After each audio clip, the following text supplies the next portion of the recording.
to text the guy saying she misses her. I'm the one. If a woman is showing you attention, you would even have to be like, are you sure it's me? It's just the quality of relationships. That's for younger guys. Which is why there's such a thing as a sugar mommy. It's in that life, in that 9 years, right?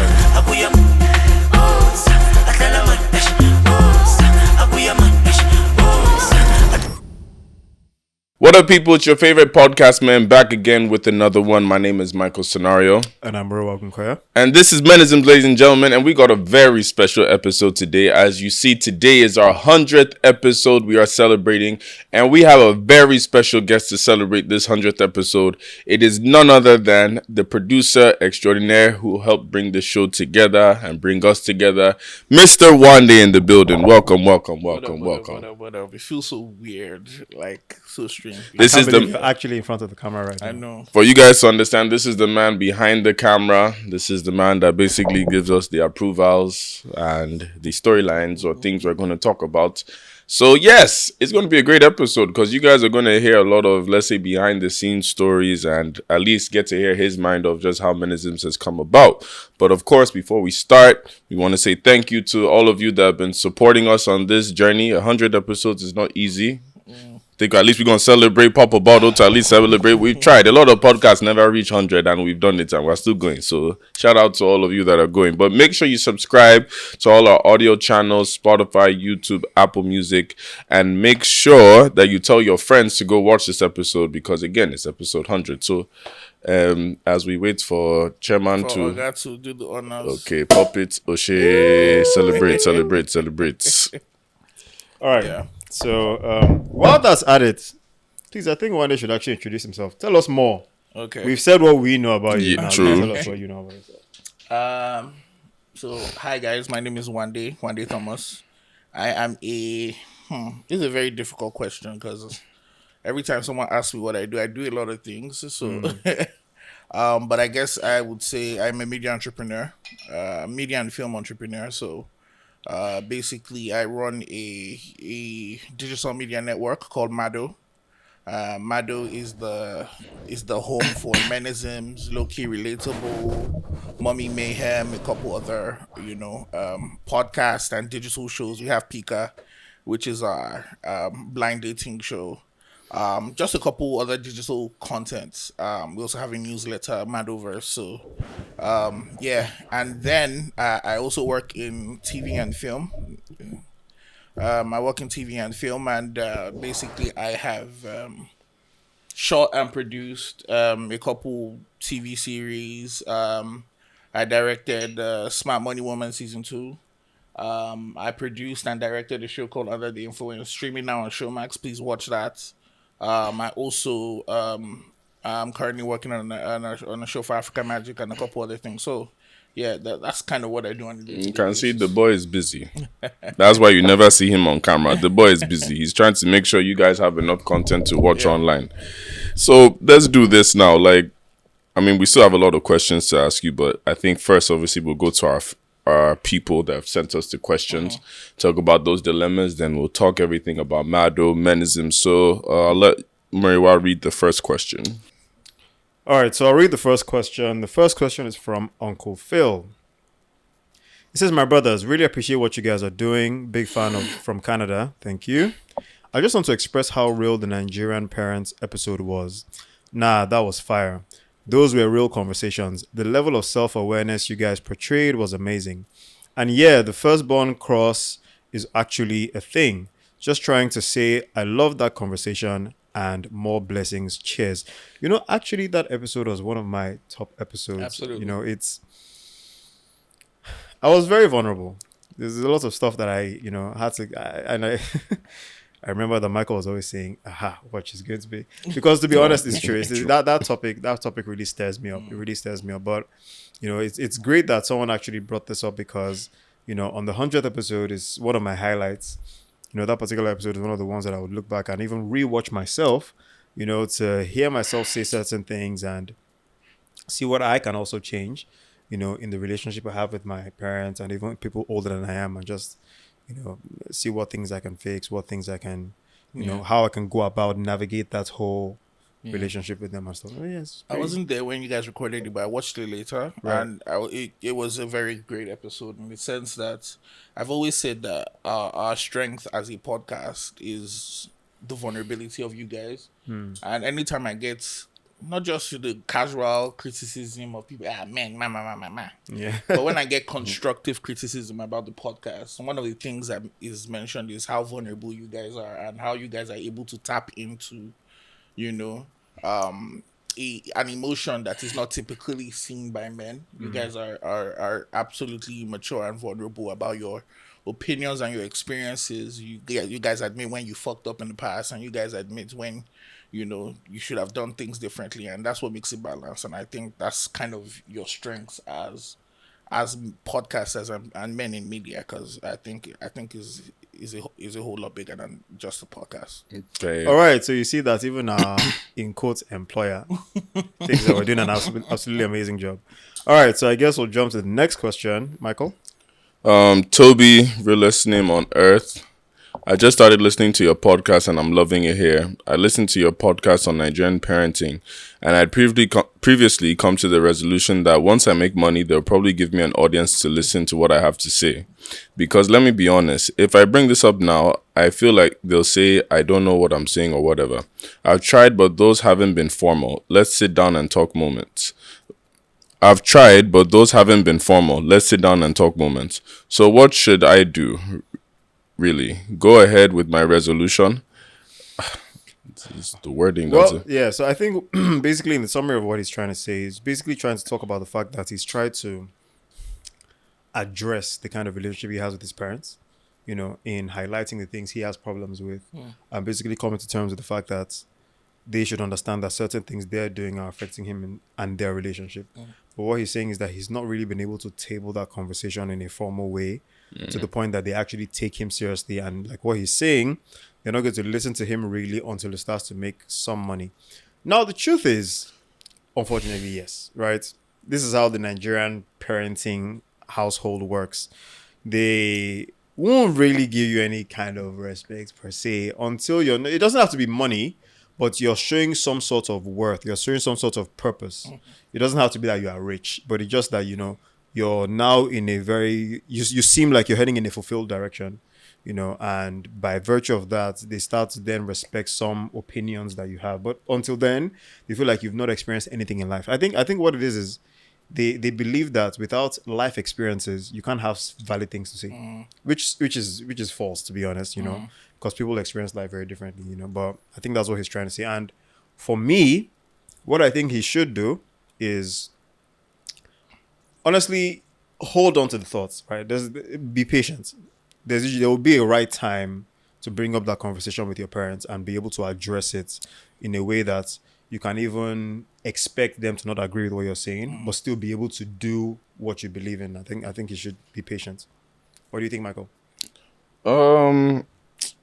I mean, same thing really. It's just when you have more money, it's not just a parent thing. It's more of people in general respect your opinions, and unfortunately that's a game of life. So you have to just focus on yourself and get yourself to a certain point that when you enter certain rooms, starting with your parents, there's a level of respect they have by seeing the work you've put in and seeing the results of that work. Because a lot of people put in work, but then the parents at times, they're just results-based people.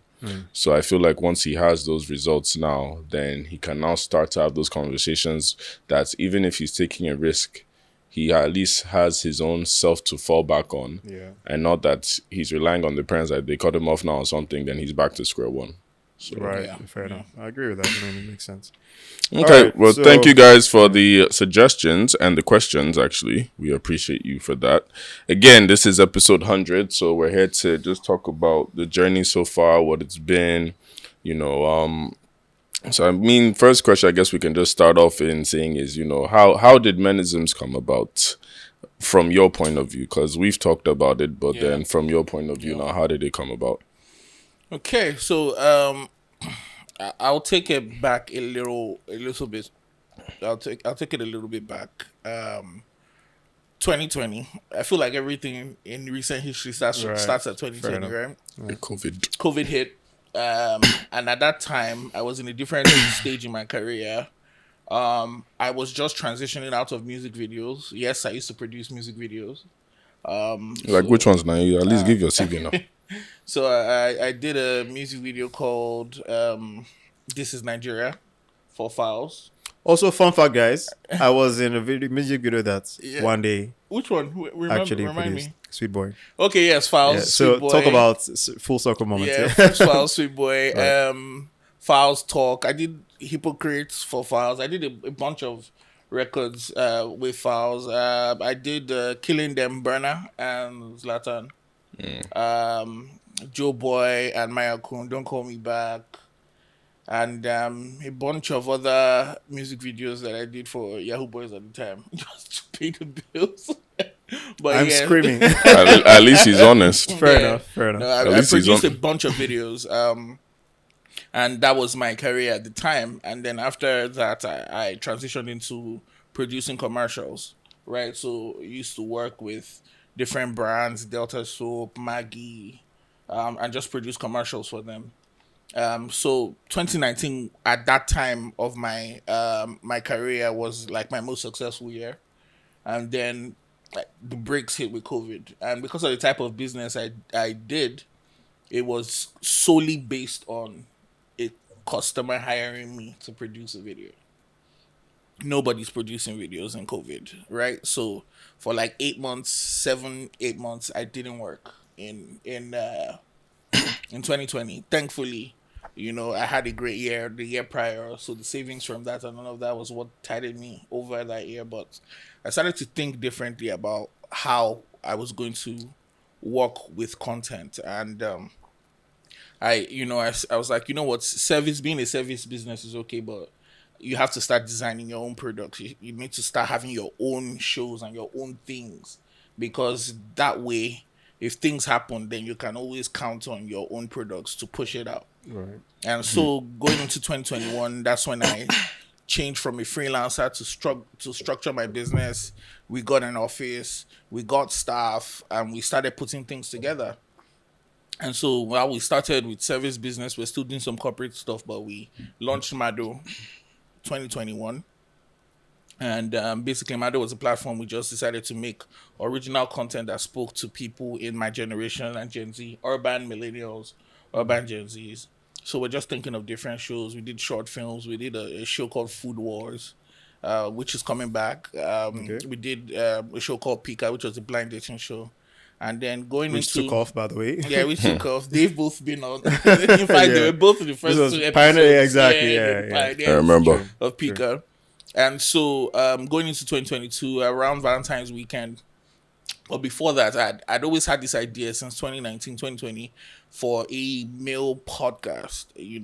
At that point in time, I think there were a lot of podcasts coming up. Mind you, prior years before 2017, 2016, I used to produce podcasts, but we're too early. And so I always wanted to do podcasts again, but this time I wanted to highlight unique male voices, especially talking about the young Nigerian male experience. And, I was just basically looking for people who were opinionated and vulnerable. I think that's the key word for all the podcasts that we do. It's not about the trimmings or the controversy. It's literally about vulnerability and everybody speaking their experience in a relatable way. So I remember initially there was another show I was doing, and I'd known Murray for years. We actually went to the same uni for a year before I got kicked out. Different story. But yeah, we went and then they were in UK together. Yes, we were in UK together, and then when I moved back to Lagos, we used to go to attend the same family church as well. And so I'd known him from afar, but on this particular day, I was trying to produce another show which needed people's honest opinions. And, I asked who wanted to be a part of it, and then he said yes. And he came through and he spoke so candidly and gave his opinion, very eloquent. And I was like, And I remember it was on his way out, and I just asked him, have you ever thought of a podcast? I was like, okay, I'll give it a try. Yeah. And now on the other, and I believe in alignment. I'm a Christian, so I believe in alignment. And then there was this other day where I was speaking with different people, and I was talking about, like, man, I've just been trying to get this podcast off the ground. And, I'm looking for a young guy who has experiences, who's social, who's able to speak their mind. And somebody brought Michael up. I hadn't seen him before then. I was like, oh, there's this guy on TikTok, and brought him up. And then I remember, and the next day, I was talking to Timony about something else. And then he brought your name up again. I don't think I've ever mentioned that to you, but the second person that brought him up was Timony. Right. Oh, fair. Yeah. So he was just like, yeah, there's this guy, Michael. I was like, hi, okay. I go to Chicken Republic the next day, and I'm literally trying to buy food, and I'm buying it, and I turn and I see him, literally.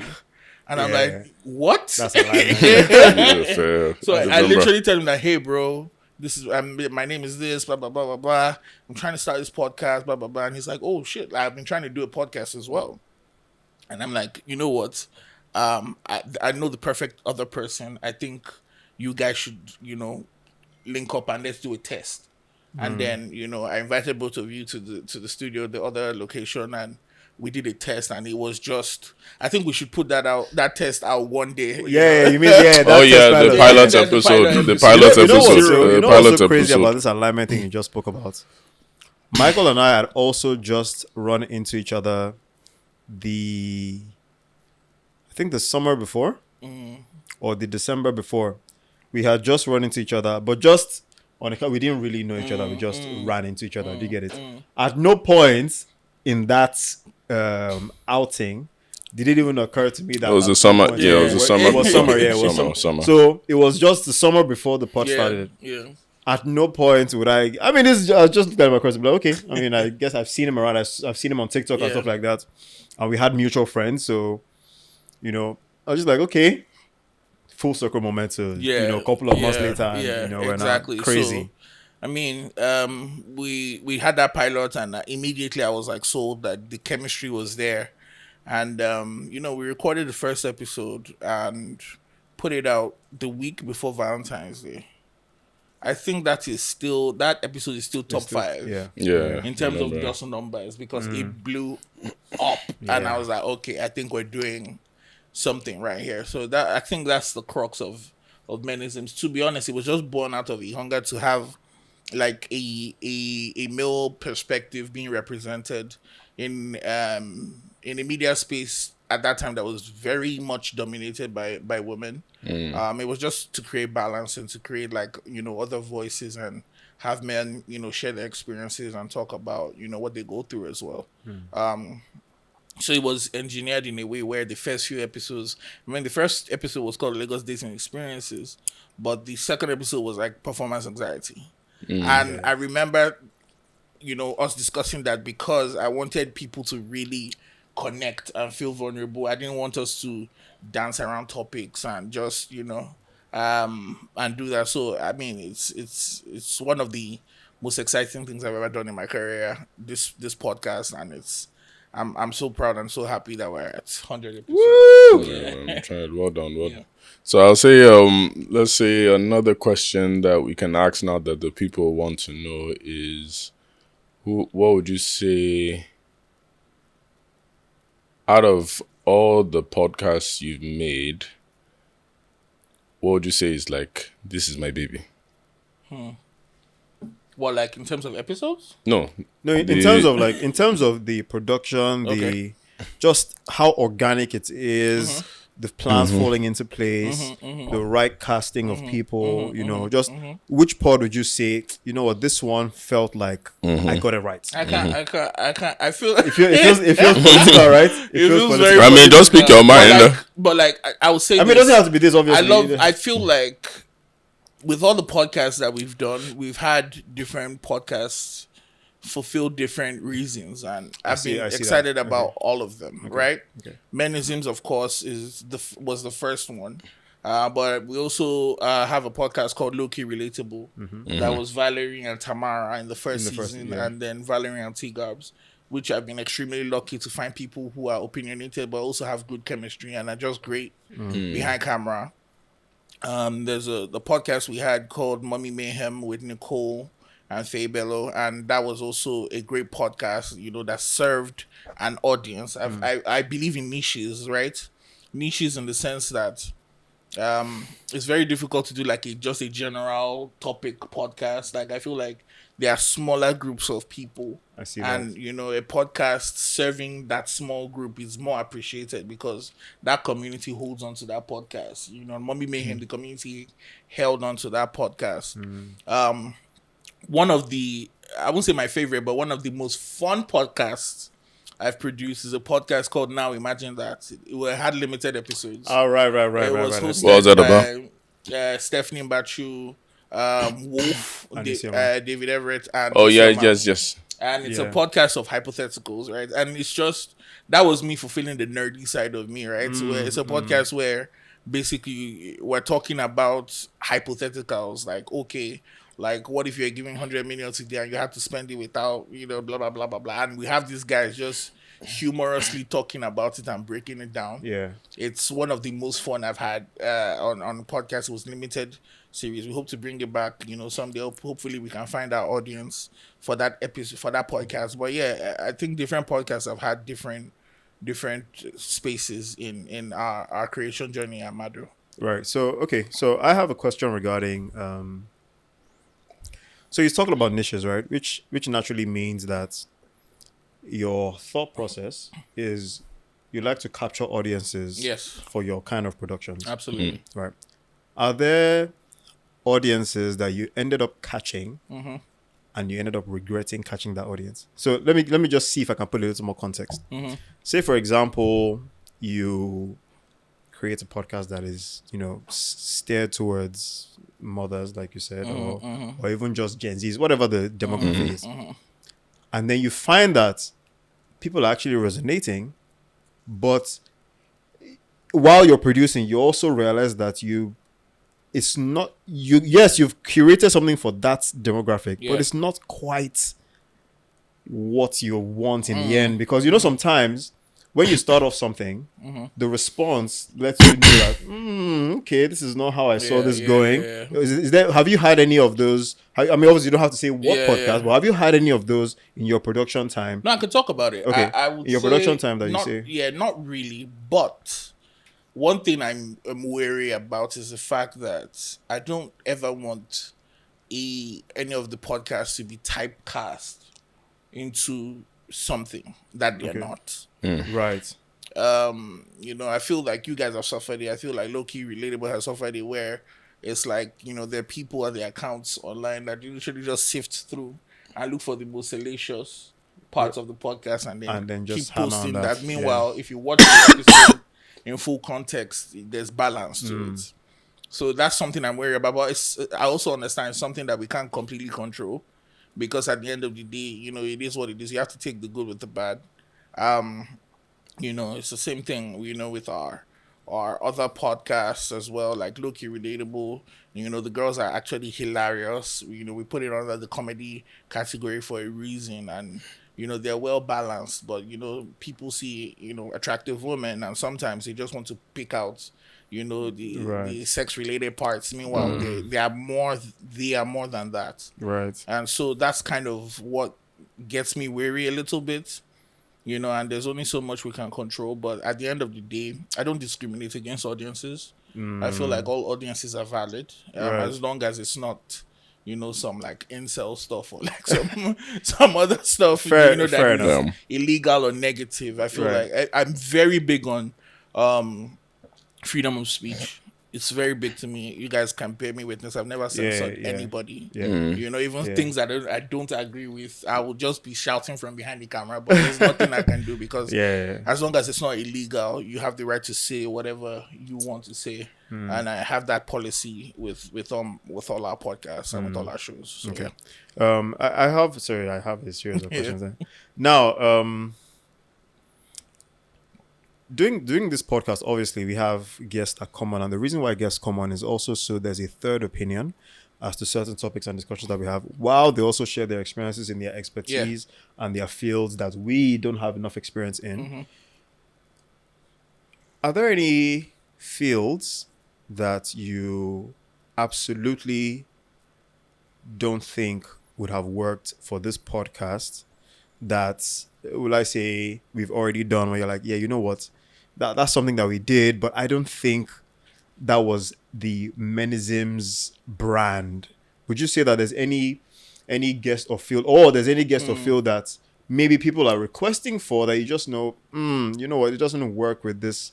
I say this because people just believe any guest should just be any guest, but we know that the guests come specific to what can they actually, what educational value do they bring to the audience, and as well, what experiential value do they bring to the audience?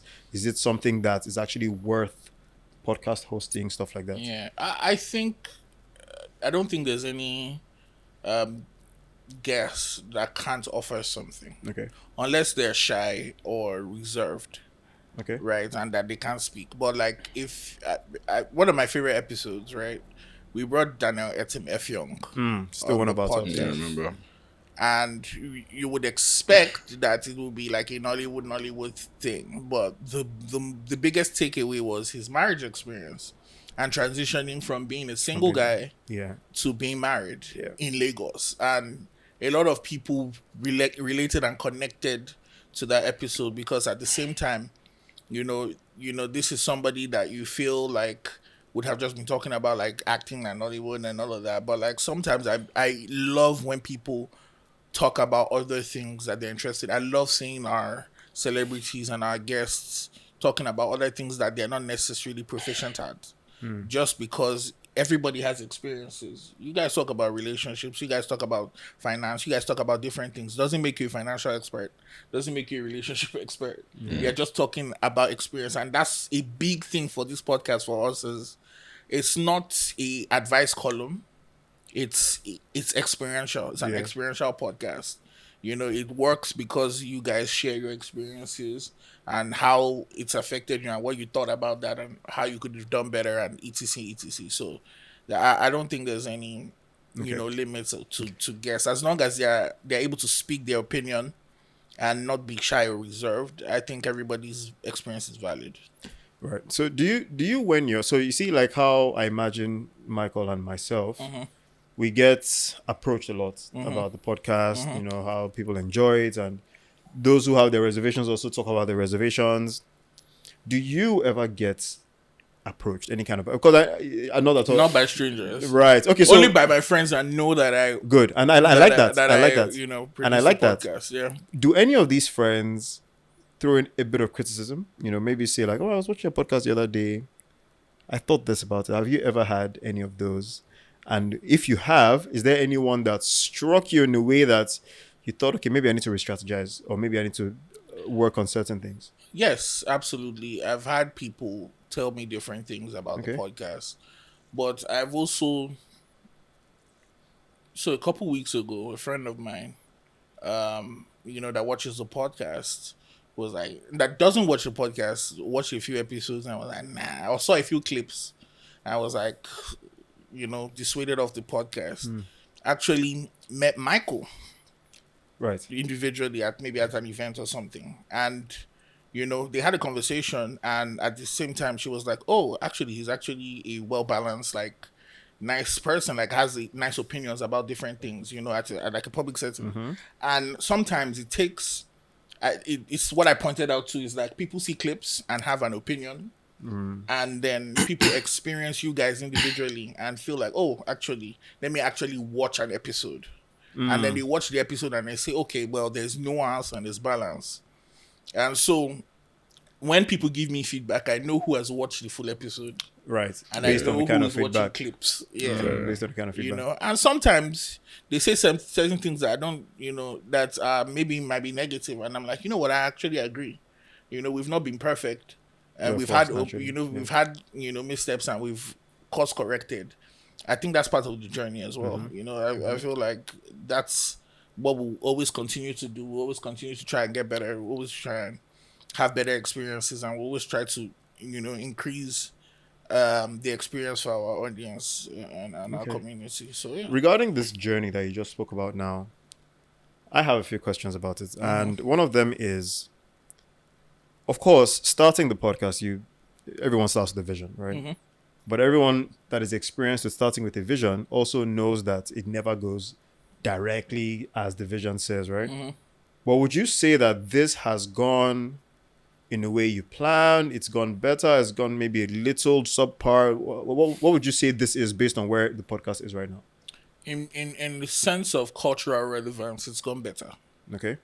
It's gone better for us because there are certain places or certain times that I hear people mention menisms or talk about menisms, and I'm just there, and I don't say anything because they don't even know that. That's They don't even know right. me. Fair enough. I love the fact that we've given a safe space for certain conversations to be had, and we've talked about some very important and deep topics. And when I see feedback and comments from like, oh, there's this woman that says Menisms has drawn her closer to her son, because she has a teenage son and, they watch Menisms together. It's like, I wouldn't have ever thought about that, other people, or a lot of women who watch Menisms, we have a strong female audience as well. And they feel like it helps them relate better to their brothers, their boyfriends, their husbands. We've had a lot of experiences from wives and girlfriends and sisters and daughters, and a lot of people who are, willing to do the work and just, gain experience, or just learn from, other experiences as well. So, yeah, I think, it's one of those things where, culturally, I feel like it's exceeded expectations. I feel like in terms of the community, we still have a ways to go. I feel like we have a community, but then I think with the male audience is very unique. Right. They'll see you guys at the gym and they'll be like, hey guys, I love you. But they will never post about it. Yeah. I think the name scares people. Menisms. What are they talking about? Now that you talk about this, right? It's very interesting that it's ironic. I get approached more by guys than I do by women, right? And even just yesterday, I still got approached by someone. I was just out buying food as casual as possible. In fact, I was wearing a cap, so I don't even.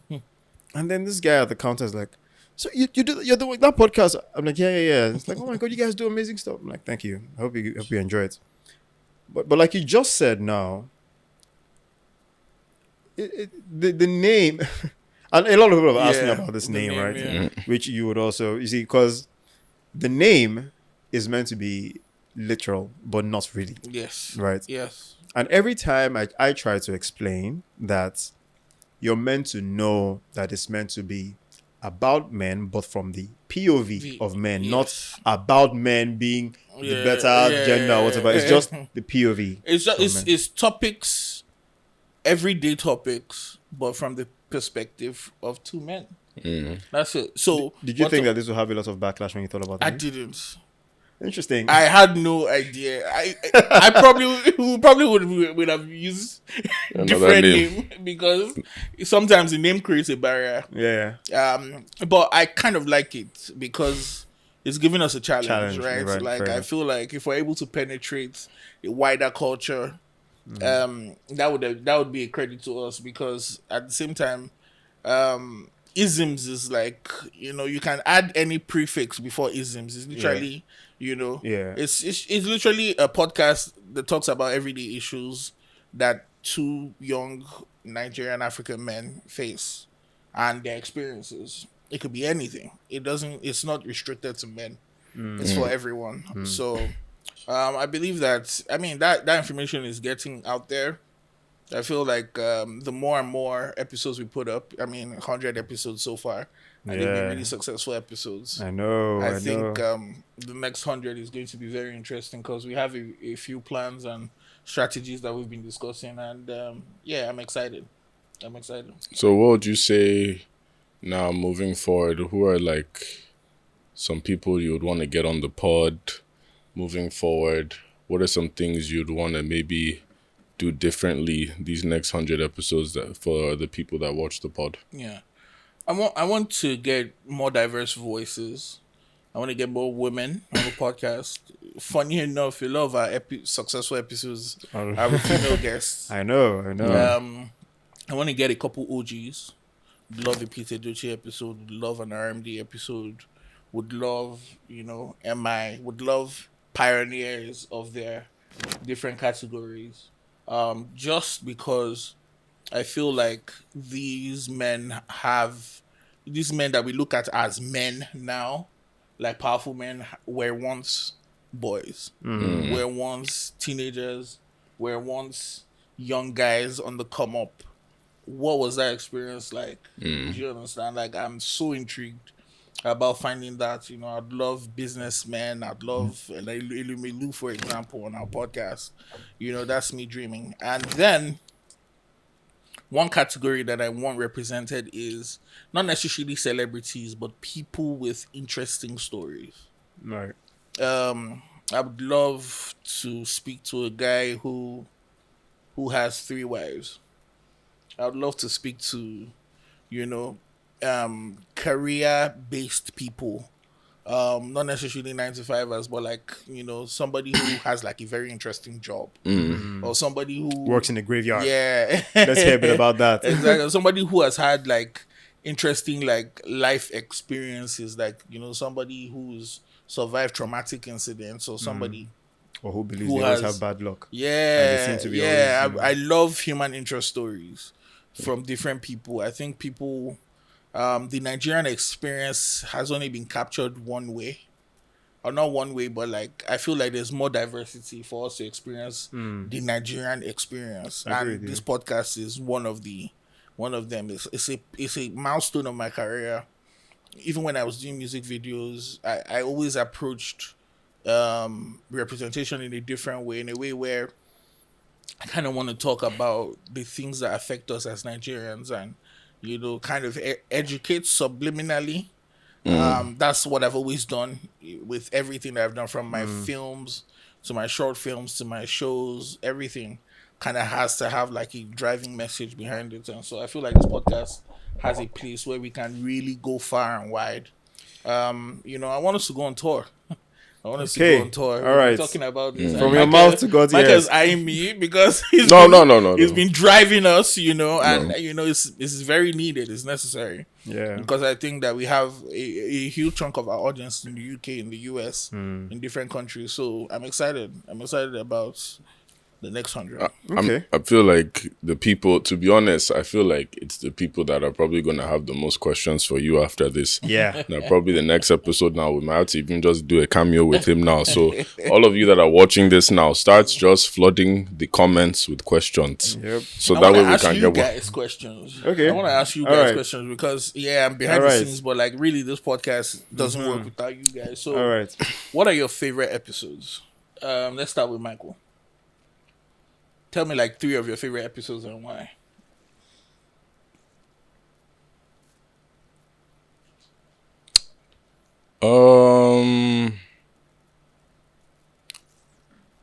I would say it's actually hard to think. Okay, I won't necessarily say episodes. I'll say phases. Okay. So the beginning phase was a great time because it was new, it was fresh. New territory. There was you didn't know what to expect. The episode with Bade Belro, Abi, GRV. Yeah. Body Yeah, Roll Revival. That was a big. that was a very big episode That was a and transition a for us. transition. Yeah. Then I would say the ones with Tamara. It was one with Tamara and Tamara Valerie. and Valerie. That one is That was actually Any a day. classic. It's a classic. So Yeah, I'll say Valerie. So the Yeah, beginning classic phase, any day. Badibor Rose Driver, and then Tamara and Valerie. about Shout out to both of you. Yeah. What about you, Mar? Yeah, for me, I was just going to say that was a very good angle. The phase of the first 5 episodes. For me, I think they were the most genuine because it was without feedback. It No was feedback, without yeah. knowing what people thought about what our thoughts were. It was just unfiltered. This is how I feel. This is what I think. I mean, I still have my famous line, I don't see women, I see bills. bills. And to be honest, when I think back on that person who said that, I mean, I still feel that way because, it wasn't in a derogatory. I wasn't trying to belittle women to make them just that, even though some people thought that's what it was. But I was coming from the angle of what the average guy sees the representation of a woman as. When you're thinking, oh, I want to approach this lady, I find her very attractive, you're instantly thinking, okay, so first of all, do I have enough money to even approach this person? To take You care get what I'm of, trying to say, and being able to express myself that way, in a way that people could also resonate with my thought process, was very exhilarating. It gave me this empowerment, so to say, right? Mm-hmm. That I have a voice that people could listen to, and I guess over time, that in itself also made me maybe choose my words a little more carefully, so that people, in the few seconds that they get to listen to me, get to listen to the right message without having to think 2, 3, 4, 5 times before getting what I'm saying, right? But yeah, I would say the first, 4 to 5 episodes for me were the top, right? Then of course there's the legendary crossover with Tamara and Valerie. Yeah. I'm sorry, but that episode, Classic. I feel Classic. like Is it there was classic? just something about that episode that we all forgot we were being recorded. We all forgot we were still on a set. It was an actual tabled conversation. It was a full-on back-to-back. That's what it was, right? I would also say that we've also had a very refreshing phase of speaking with celebrities and humanizing them. Yeah. So that, I think, for me, is now my most favorite part after our evolution. We've come to the point where any celebrity or anyone who gets on the pod instantly becomes another person like one of us, right? As opposed to this person that is unreachable, inaccessible. Now you see them as another human being, So, and I think being able to see that we had that effect on people who other people didn't believe had those sides of them, was very refreshing. We could speak to someone like a Timini and, instantly we're all talking as guys, and, he's sharing experiences that, we hear a lot of, I've never shared this before. I've never shared this before on this pod, and, we just have ways that, people are willing to open up their inner thoughts and just lay them out here. The Ebuka episode was really Ebuka, good. that was the next one I was That was a very good episode. Yeah, I was just about Shout out to the big bro. Ebuka was vulnerable. Yeah, In fact, I feel like he kind of lost track of how much further, how much deep he was going into his, into his reminiscings. Adekune's episode, do you remember that? Oh yeah. That Just was also after, a very good episode. and you know what I like most about that episode? We had planned to talk about his Big Brother career, Big Brother. And it took a whole turn. Yeah, We just started talking about our experiences. things, And yeah. next thing, he was giving us this tea about about the experience with this girl he how dated. he And almost how, got caught. exactly. Yeah, So, you see, and that's what I meant by the humanizing, right? So giving them this space where in the beginning, you're conscious. You're thinking, oh, I'm behind the camera, or I'm in front of the camera, and I need to be composed. And then 10 to 15 minutes in, you've forgotten that you're giving the heaviest tea that nobody else even knows, beyond this point. So I think that for me is now my favorite phase. Seeing that, we as a team have that power now to just bring people here, and it becomes a safe space for them to really be themselves. I think for me that's my favorite part now. And of course, there's been tons of episodes that fall into that category of, in fact, I don't think we have any episode where the person was just talk about it, They start off as, okay, you know what, I'm being reserved, I don't want to talk about that. Relax. And then next thing you go is, actually, you know what, I can talk about this. And, it's one thing after the other. And yeah. I also do love the solo. solo episodes. I love the solo episodes as well between you guys. I think Yeah, I like the that exciting was intentional. We did the first 5, 10 episodes without any guests. Without Yeah. a guess until we started And it was getting guests. intentional because we wanted people to know you guys and be able to survive without having guests. I see a lot of podcasts get very reliant on guests, and unless it's an interview show, I have that theory with all my podcasts where it's like the first few episodes we're doing it's just you, Okay. so that people can rely on your personality and get to know you guys a little bit more, because it's not an interview format, it's a conversational format, and so people can relate to you guys individually. So yeah. So Michael, would you say that? Because even with the solo episodes, I mean, I imagine that by now people know our two personalities, right?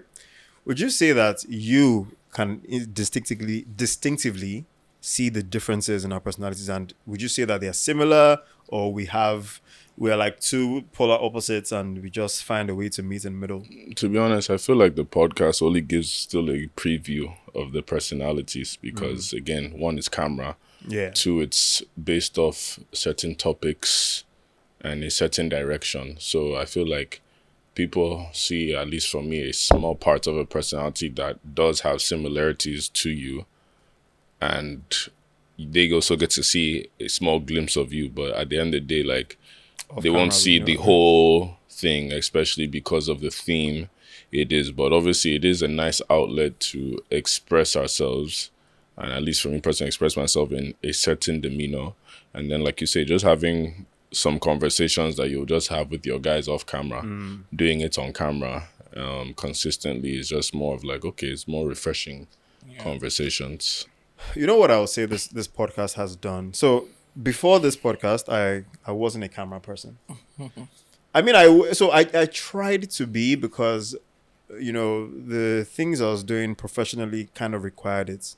You know, that at some point I had to kind of be behind the camera. You know, you can't be this person and say you also don't like. It's like I was a fashion. I mean, you can't be a fashion person, for example, and say, but you don't like taking pictures. You know, and so I think this podcast, I mean, even though I'm still working out of it fully, it gave me a bit more camera courage, right? Because, I mean, I just generally wouldn't talk in front of any kind of camera. I mean, it's just, you know, so, and to do it consistently back to back to make 100 episodes, I'm sorry, but it's a part of me that people may think is a personality, but it's actually not. I'm actually very shy and reserved and would rather not speak, you know, although I'm very opinionated. And I think that's where my talking comes in.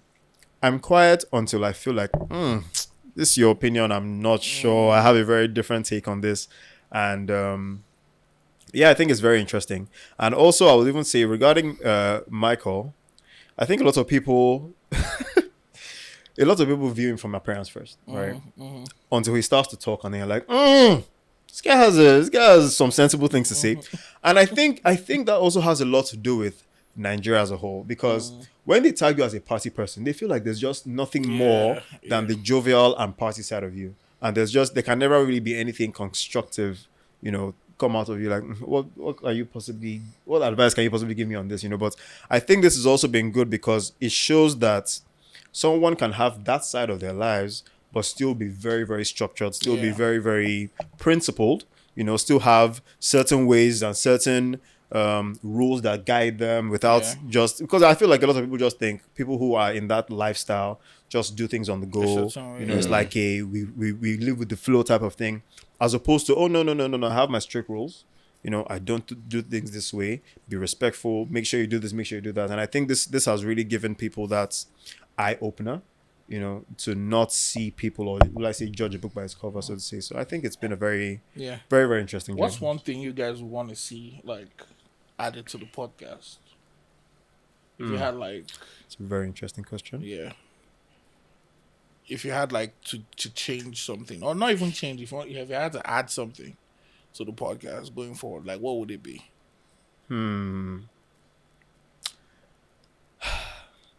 I mean, it's weird coming from me to say this, but I would say candid clips. And the candid clips don't have to be a full episode, right? And what candid clips are we don't know we're being recorded. Unaware. Yeah, we just don't know we're being recorded, you know. And of course, still filtering out the things that we need, So, Yeah, but I those think are candid clips, conversations that happen behind the camera. yeah. So, but I think Yeah. candid clips build a personality, and I think that's something that should be added to the pod over time. People get to see what we're like behind the camera, and give a bit more context to how things really work. Also, I would say a lot more. I'm trying to look for the right word for this. You already kind of built the context around it, but the kind of guests, a lot more unpredictable guests. Unpredictable, yeah. And by unpredictable, I don't just mean unpredictable like, oh, they're not a celebrity, so they're unpredictable. I mean like unpredictable like they're not someone you know. They may be somebody popular. They may be somebody influential. But what they're bringing to that particular episode is almost blowing your wig off. Yeah. That kind of unpredictable. So I think, and like you said, that's what you built the pedestal around. Is people with very fascinating stories. People with very, very, very, very out of the box takes. Stuff like that. Maybe even a proper heavy argument episode where somebody walks out. Maybe a bit more drama. Maybe a bit more drama. Yeah. But I think that's about it for me. What about you, Michael? I think just the guests will be just different kind of guests, on not the ones that you expect or may not just have a profile, but might have interesting things to say. Just having those different diverse audiences, because there are a lot of interesting people in Lagos. There are a lot of interesting people that at least I know I meet outside that, like you said, have stories. So I feel like just having a diverse audience for sure will be it. Interesting. Okay. But this 100 episodes, so definitely here's to many more. What would you want to see different on the pod? I think Menisms has, with 100 episodes, has done a lot of work. I think it's now time for us to graduate to the next level and change culture. Okay. I'm very big on curating and changing and affecting culture.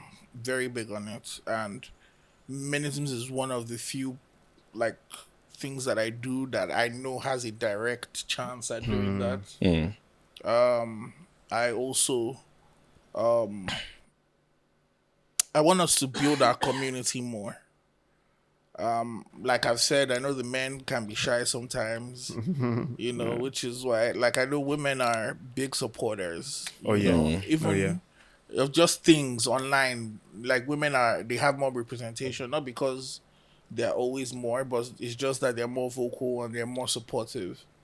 So I want us to build an environment where our men and women come and support, and we have more engagement with our community. We've started building, the newsletter, the Metaverse, which has a Menism section.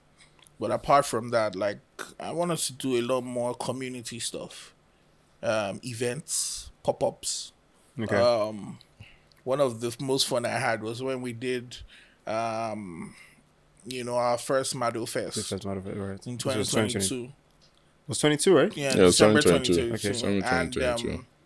we had the guys did a live podcast Yeah. at Mado Fest. In Lucky Phase 1. Yeah, and then they did another live podcast at VA. it was this social media week as well. Oh, yes, I remember. And we've done our own pop-up at live 2 years ago as well.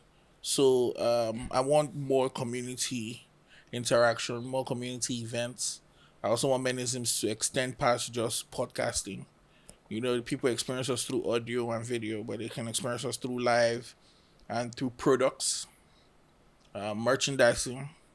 Yeah, actually, stay tuned. We have some things cooking. Yeah, we've been having some conversations about merchandising, but I think all of that is built off the backs of our community. So if there was anything I could say is basically, if you're a fan of Menisms, please support, follow, share, subscribe.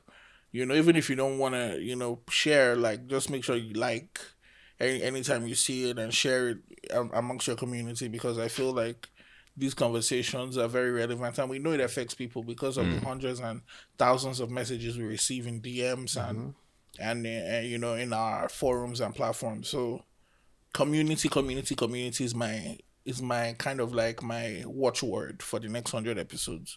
I really want us to have communities in different countries, in different cities. I want us to move around. I want us to touch the people physically.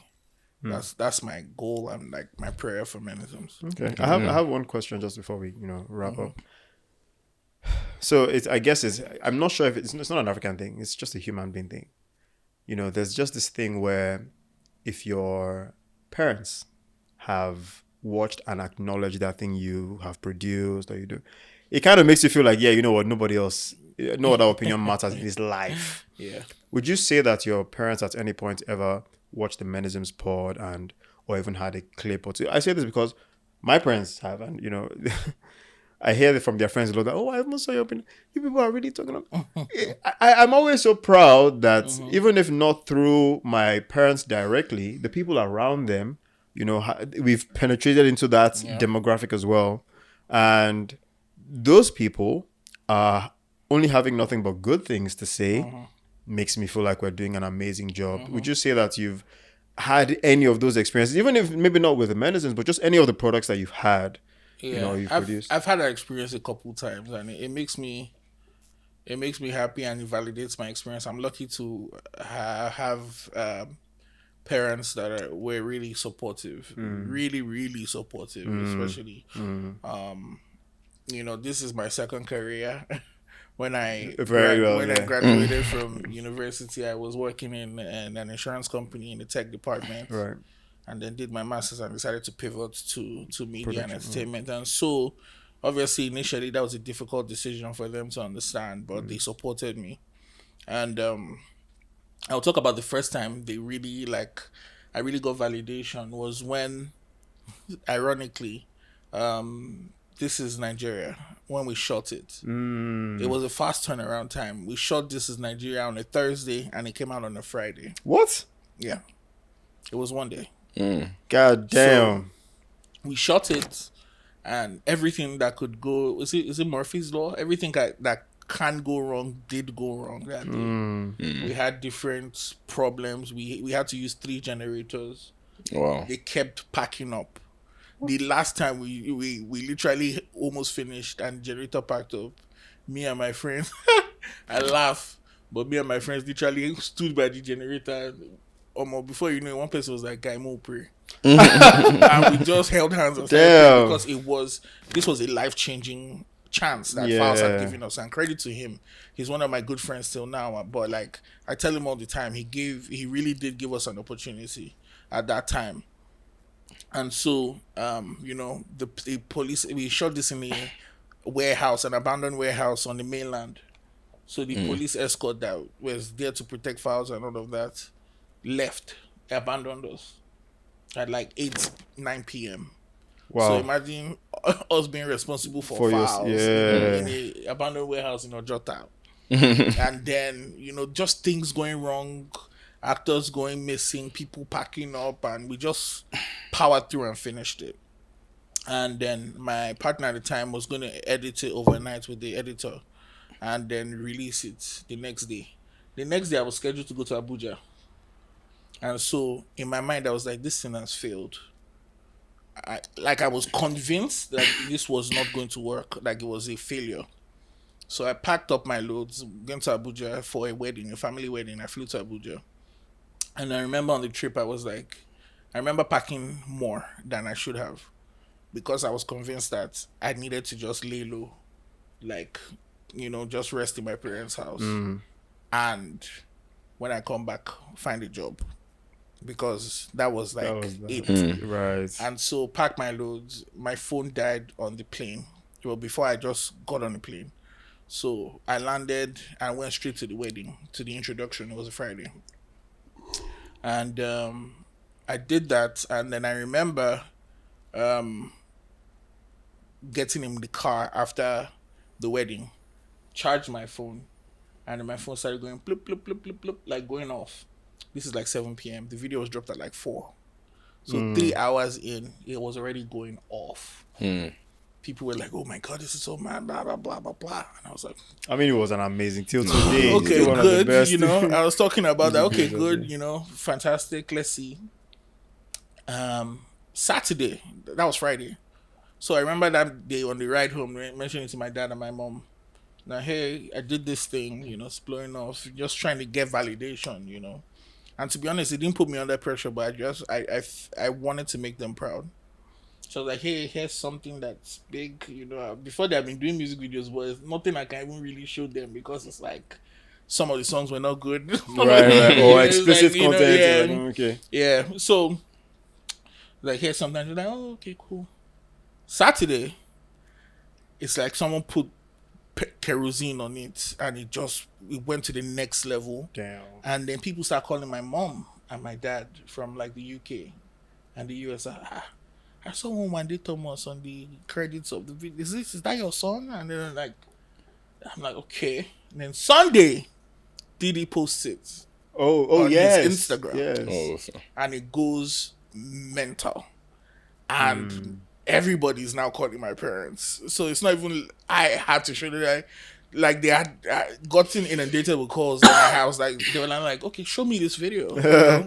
Right. And I showed them, and I remember the pride in their eyes that day, and it's something that keeps me going because it's not like immediately after that video things were great. Yeah, of course. But I had ups and downs. I've almost quit this career 5 times, 6 times. I can't even count because every time I would want to every time I would want to quit, something would pop up. I've almost gotten a job. 9 to 5. Please, producer. No, this is years ago. No, I'm saying, you know those jokes where they say that my manager is applying for jobs. Exactly.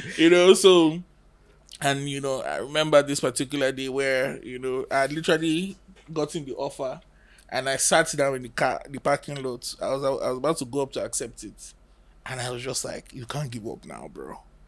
Like you have to find it. And what was even powering me was FOMO.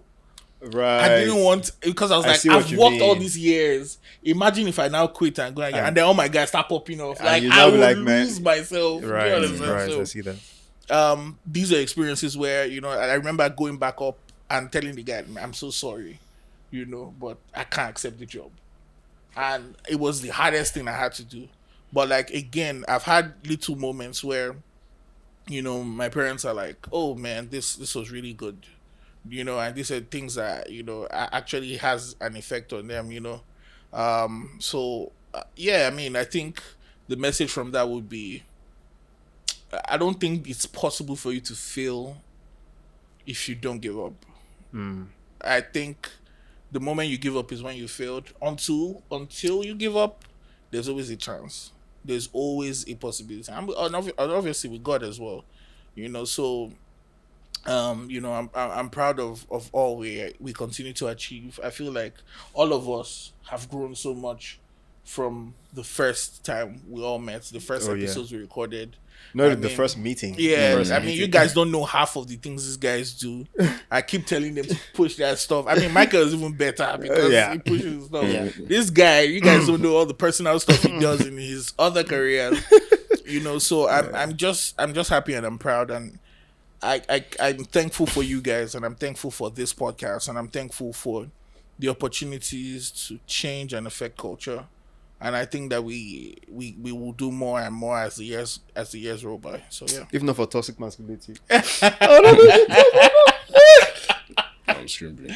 Yeah. But yeah, I mean, yeah, it's been an amazing journey. I'll be honest. Like it's I keep telling people every time, if someone told me, oh yeah, tell me you're going to be a podcast.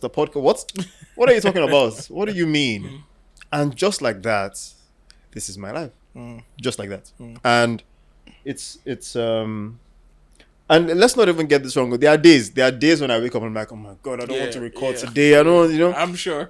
But as soon as I sit in the chair and I hear that, what up, ladies and gentlemen? Once Michael gives that intro, I'm locked in. Yeah, I'm locked in. I'm locked in. And it's honestly a life journey that has opened so many different kinds of doors that I never even expected, would even be open, to me or even us in ways that they've been, you get to see the people who listen to us and you're surprised and you're like, You mean small me, or even listening Yeah. to what I have to say, you know. So, and I think it's and like we said, there's so much more growth, you know, waiting ahead, and I'm very excited for what the next 100 episodes are going to be like. Oh, but we appreciate you guys again celebrating with us. Obviously, congratulations to us all. Congratulations. 100 episodes. Make sure you guys continue to follow us, subscribe. Thank you guys for making this possible. And again, we will see you next time on Menisms.